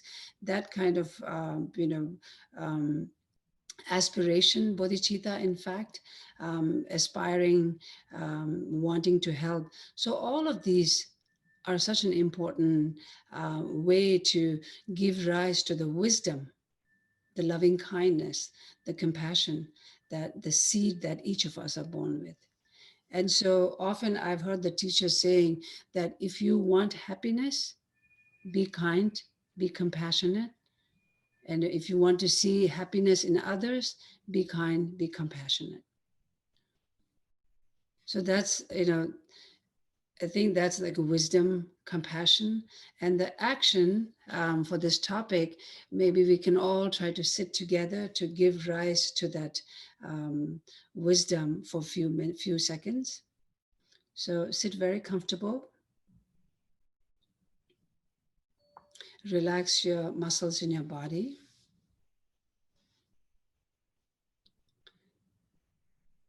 Instead of going through step by step, I just invite you to just relax And my teacher used to say, if you bend too much in the front, it'll give rise to desire thought.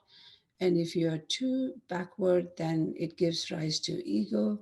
So it's very important to have the body straight, spine straight, not stiff. And just to be aware of your body's sensation. Notice any feeling, no feeling, neutral feeling. Notice any sound. Just be aware of the space around you, the space beyond the clouds.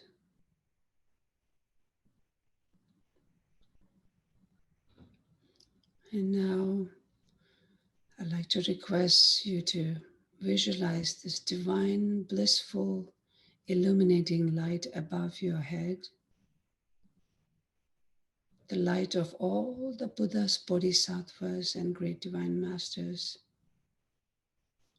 And scan one's body with that light, starting from our head, down to our shoulders, filling the whole body, upper body, arms and hands, lower body, your legs and the tip of your toes.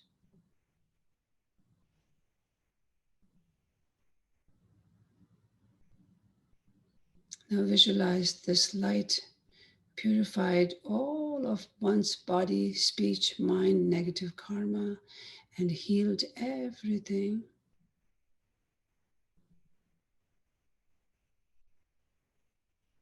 Now with this, give rise to genuine compassion, loving kindness, and bodhicitta, and send the light from your heart chakra to all direction.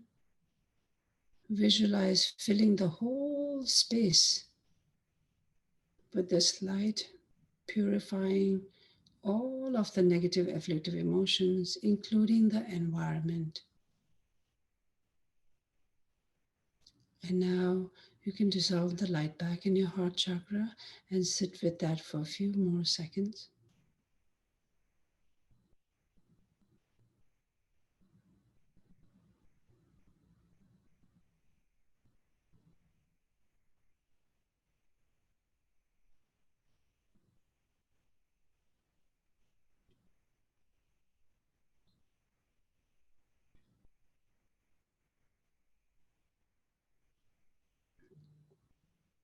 And now I'm going to ring the singing bowl, and you can open your eyes.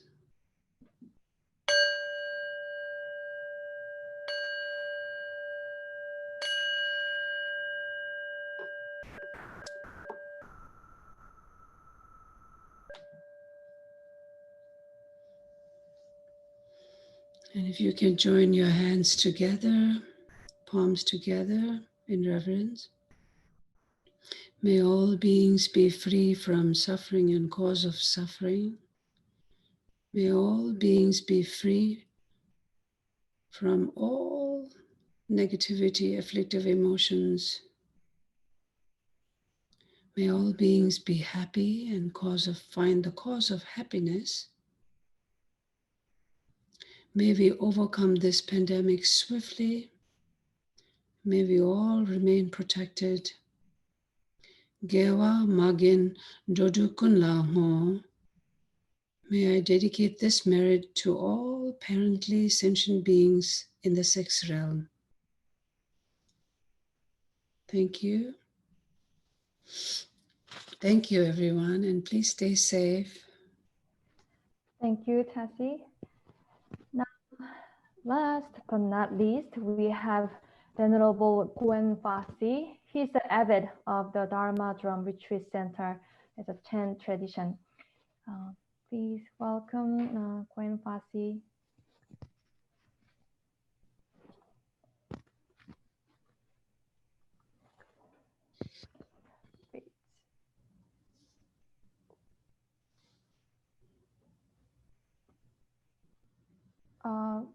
Would you unmute, please? Good.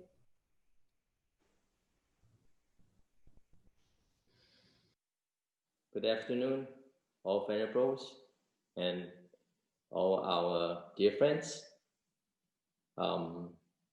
Actually, I have the time is very short because I'm really on the other online teaching now, so I have to be in a hurry a little bit. What I'd like to share with you is very simple. We just make use of the movements of the body to calm ourselves down. So you may be sitting on a cushion like myself, or you just sit on a chair, which is fine. And then you are very mindfully about the movements of the hand gestures. The left hand is on top of the right hand, and we do it slowly, one by one. So please follow me. Sit comfortably and begin. Move your left hand slowly up, aware of the movements of the hand, and then move slowly outward. Completely, your mind is with the hand. And then when the hand is above your knee, turn your hand inward 90 degrees and lower your hand. When it's closer to your knee, turn your hand inward again 90 degrees and put your hand down. Once you put your hand down, it is as if you put down everything and you are completely relaxed. Finishing with the left hand, you raise your right hand slowly. When the right hand arm form a 90 degrees, the upper arm and the lower arm form a 90 degrees, you move your right hand outward slowly, relaxingly. When it is above your knee, you turn your hand inward 90 degrees and lower your hand down closer to your knee and turn your hand inward again 90 degrees and put your hand down to your knees and relax completely. Just feel that sensation of relaxation right there. And returning with the right hand, you move your hand upward a little bit and then turn your hand outward 90 degrees. And then move your arm up a little bit and then turn your hand outward 90 degrees. Move your arm inward slowly, relaxingly. Keep a very clear mind of what you're doing. And then put your hand down.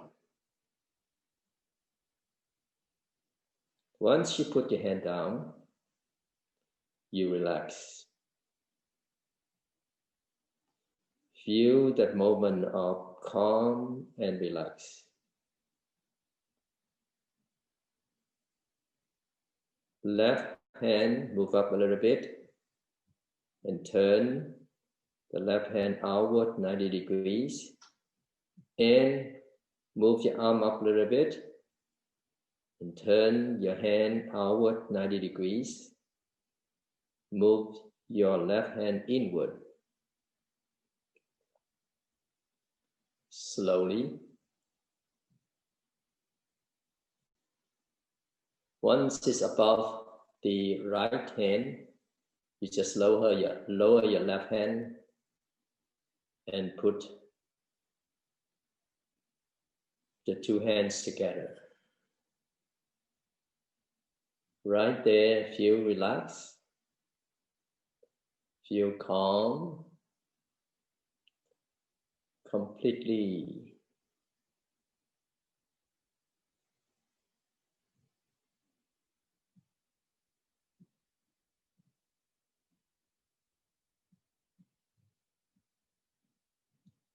Now begin again, left hand, move out, turn 90 degrees inward, put down, lower, in, turn inward, put down, completely put down, relax.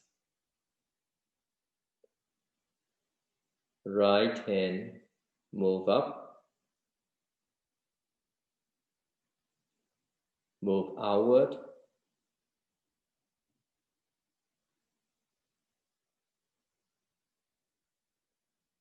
turn your hand inward 90 degrees, lower your hand, turn inward 90 degrees, put down. Completely relax.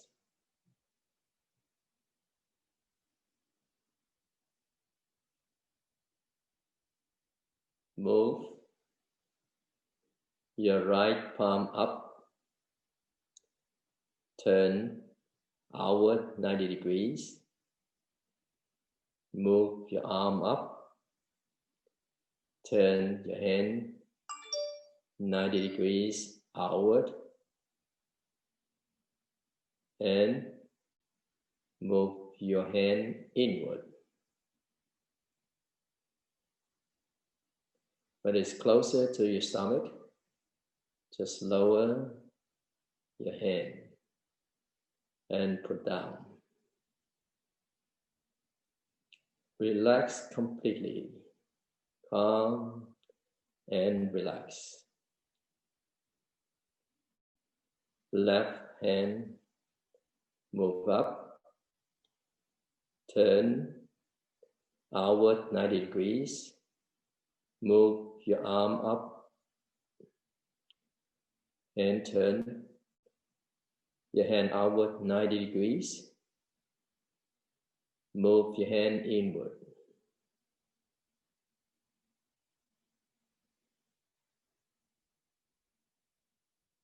Put your hand down. Relax completely. Right there, calm and relax. Even with a smile, naturally.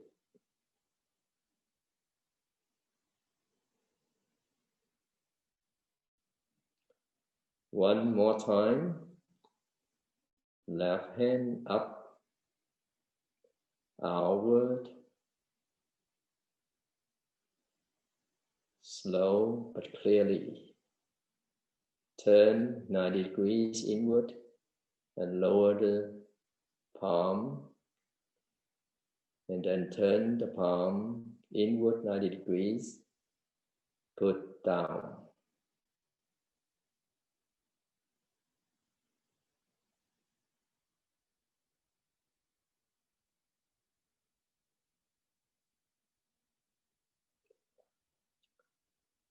Right hand upward,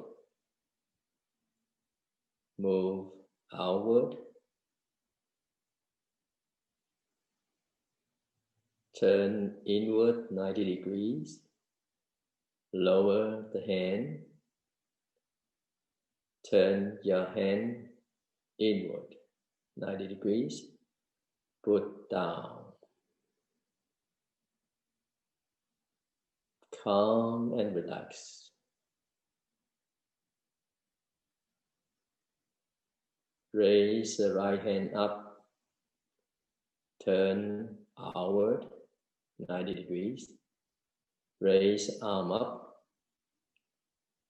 Turn the hand outward 90 degrees. Move the hand inward. Slowly and clearly. Put your hand down. Relax completely. Stay with that feeling of relaxation, of calmness, of clarity. Left hand turn outward, raise arm up, turn outward, move your hand inward.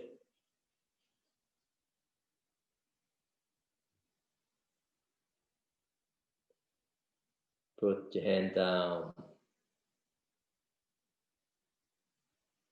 Relax completely.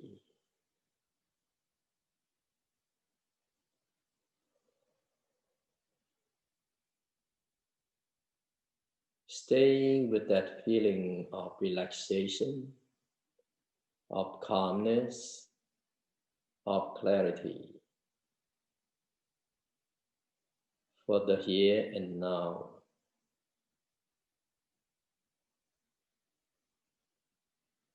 Slowly join your palms.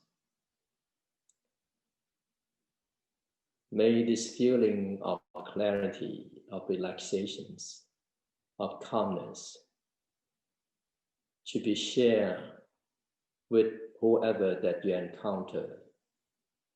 And may they be just like yourself, relaxed, calm, and clear mind. Thank you very much.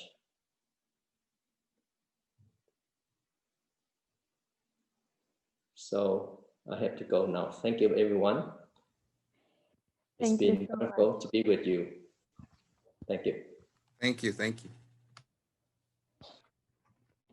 Thank you again for all wonderful teachers from different traditions. I feel so blessed to have this Dharma and the Buddha and the teachers and all our community together today here. Now I want to invite Venerable TK Nakagaki for our closing dedication. Venerable TK, he was a former president of the Buddhist Council of New York. He is currently vice president of the BCNY and the founder of the Heiwa Peace Foundation. Especially he's joining us from Japan regardless of this time difference. He's been with us from like 3 a.m. in the morning. So thank you again for your joining us. Now, floor is yours. Yeah, thank you very much. I hope you can hear me all right. And yeah, I'm so very grateful for this, the Meditate NYC, especially all the speakers and everything works out okay. Everything is on time. That's amazing too. So I think that's one way that we practice respect the time too. So each one has their own time, and so by keeping our time, then we respect the other's time. So which is wonderful. And so thank you for all the cooperation, all the speakers, and yeah, somehow I think people who are watching Facebook, I hope hope they can watch this too. So one thing that I would like to share today is among some Buddhist tradition, we do have some mantra like saying the name of the Buddha or name of the sutra, or so those are something that my tradition. I'm actually from the Pure Land tradition, so it's Amitabha or Amita use as the main Buddha, and which is very common for the Mahayana tradition. Namo Amitabha is always one of those mantra that we use many ways. So I just prepare a little bit of a different background so you can see a little bit. Let me just switch it. Sorry, but the words Namo Amitabha or Amitopo, or Omitopo, I guess.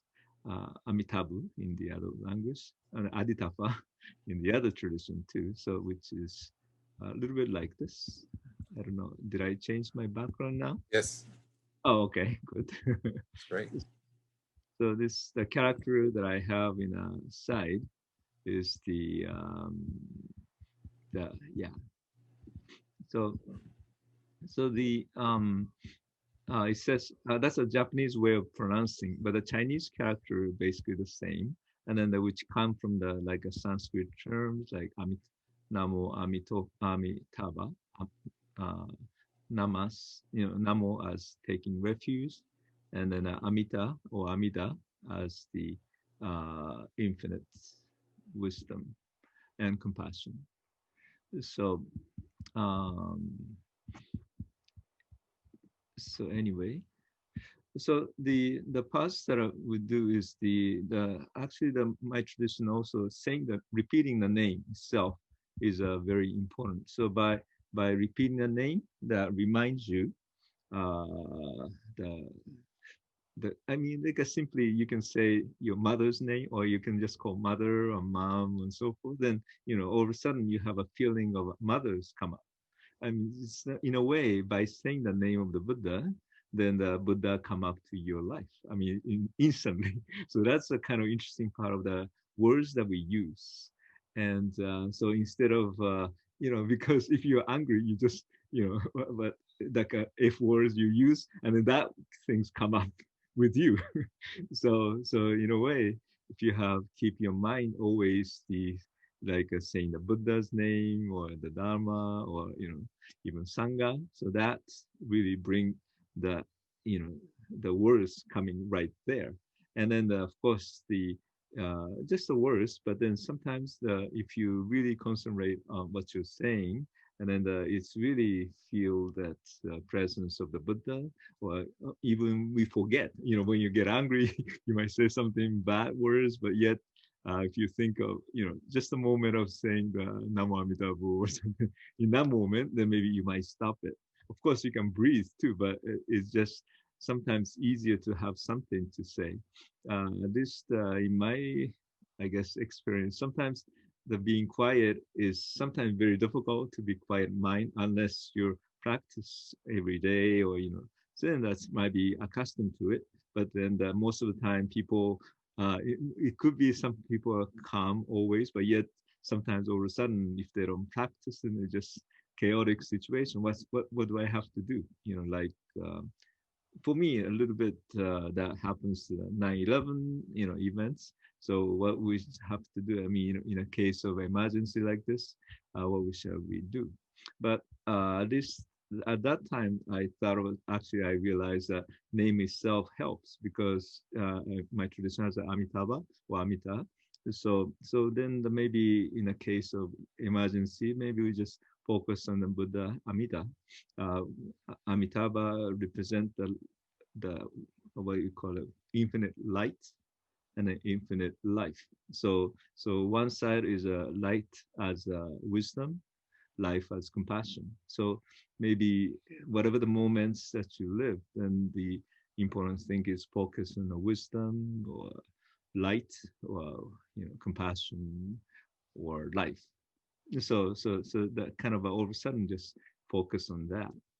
And Namo is, of course, as we talking about the Buddha's words, last words of the Buddha, rely on yourself and do not depend on anybody else, but then rely on the Dharma, the truth, and rely on no other teachings. So Namo represent knowing yourself. Amitabha represent knowing the Dharma. So Dharma is represented by the light and life, and so or wisdom and compassion. And so we just simply recite the name. So that brings the light to your life, and then even like respecting the life. And so I would just also like to invite all of the other traditions. I'm from Japanese tradition, so it's a little different way of pronouncing. And but you see the kind of one word of Sanskrit term Amida spread the different countries and saying a few different ways. So, so if you don't mind, please join me in Gasho, Pleisho, palms together. And even like when you place palms together, for in this tradition, Namo represent my left hand. It's like a kind of defiled hands with a human hands. And then the right hand represent the hands of sacred, or the Buddha hands. So it's like yourself and the Buddha together. And then it's kind of, in a way, the oneness of the Buddha and yourself. And as you feel that, and then we just recite the name. Maybe I'll just say slowly. So maybe you can repeat. You can do it together. Namo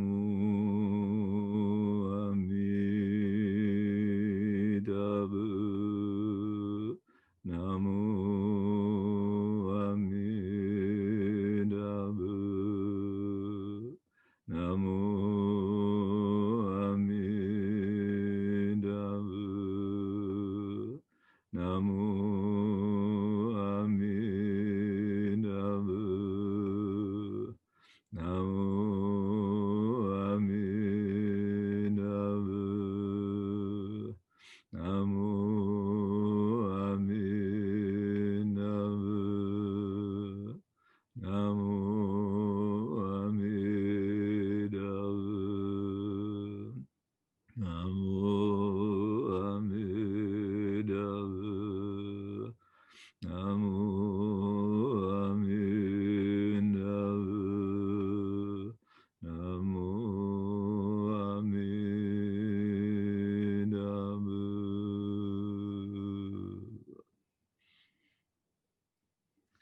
So I'd like to invite anybody who can follow me. And so please unmute yourself and then recite the mantra in time. Thank you. Namo Amida Bu. Namo Amida Bu.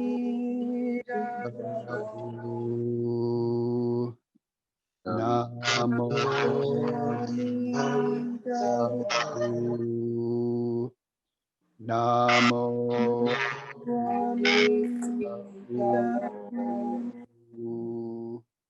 Bu. Namo Amida Bu. Namo Amida Bu. Namo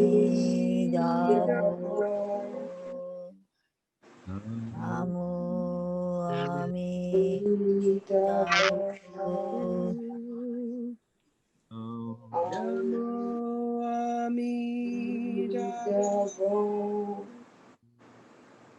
Namo Amida Bu. Namo Amida Bu.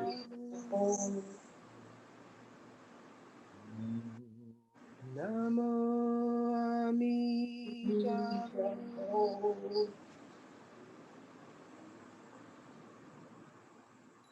Namo Amida Bu. Namo Amida Bu.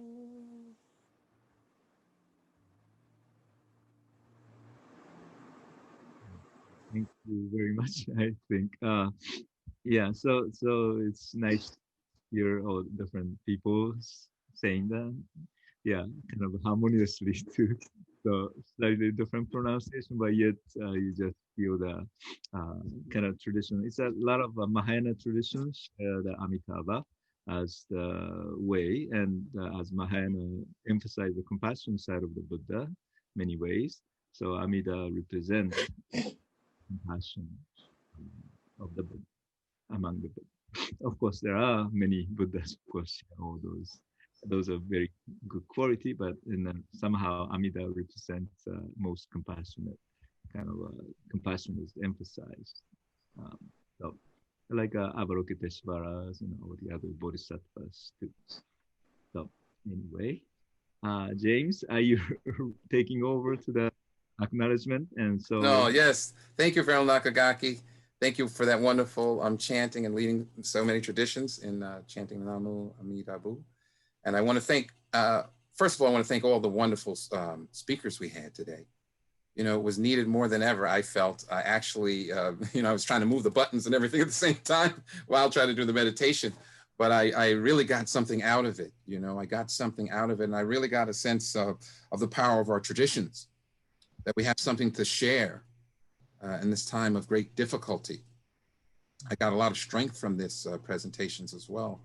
You know, all the way back for each one of the people, whether from the first bhikkhu and then Peter, so many people. I don't want to leave anybody out, but I want to say everyone was so impactful to me. Also, I want to thank, you know, you can see Venerable Nakagaki's face on my screen, and I want to thank him for his tremendous efforts while he's been in Japan to make this event come off. I want to thank Sylvie Sun, who's here. I can't thank Doyen, Reverend Doyen, enough for her tireless work. She did all the things on the backdrop. She took a lot of the lion stuff on, so I want to thank her so much. And I also wanted to point out before we go that Tasi Chodron has a project. She's partnered with the Sangha Peace Project to raise funds for virtual children's meditation sessions. She's launched during this pandemic. And I put in the email address there in the chat for you if you would like to give or for donations and receive a complimentary meditation cushion that is handmade and supports a small village in Tibet. And so I went to the final words. I wanted to say, you know, the Buddhist Council, along with all of its sister organizations that work with us, all the members organizations, can't thank you enough. And we're here for you during this difficult time. We know that you're having challenges, but we are here with you. So please let us know how we can help. And with that, thank you. And please be blessed. And before totally forget, I mean, we just wanted to take a photos all together. He thinks ahead. Beautiful. And now, I mean, you can. What can we do? You're on a Zoom, and so you can say anything you like. I don't know whether we can hear you totally or not, but this is your chance. You can just turn it all right. on. I'll do the gallery view, right? You're saying do the gallery view, right? Go to the gallery view, and so you can have a smile and I'll take your photos. So you don't mind, or you know, you can put your hands together. If you're just name only, that's fine too. But if you wanted to show yourself, and then just a little moment of you know, gratitude and showing, especially the first page. I don't know who is H, but if you wanted to turn it yourself, then that'll be fine. Otherwise, good. You guys look good. You guys look like bodhisattvas. So we're here. So, I'm going to the page 1. So thank you again. I'll do the next one. So I'll go back to page 1. Let's do it again so I make sure I have it. Do it again. Okay. All right. Everybody. Sure. Yeah. Okay. Yeah. All right. One more time. Page 2. Page 2. You want to do the next? Wait. I saw some people pop on again. Yeah. Page 2. If any pop up now, yeah. Show your face. You like. Yeah. All right. Of course, you can keep yourself closed. Close if you wish. All right. Thank you again on behalf of the Buddhist Council, the Executive Committee, Hayward Foundation, all the wonderful organizations that we work together. Please be safe and have a beautiful time wherever you're at. All right. Bye now. Thank you so much. Thank you. Thank you, everyone.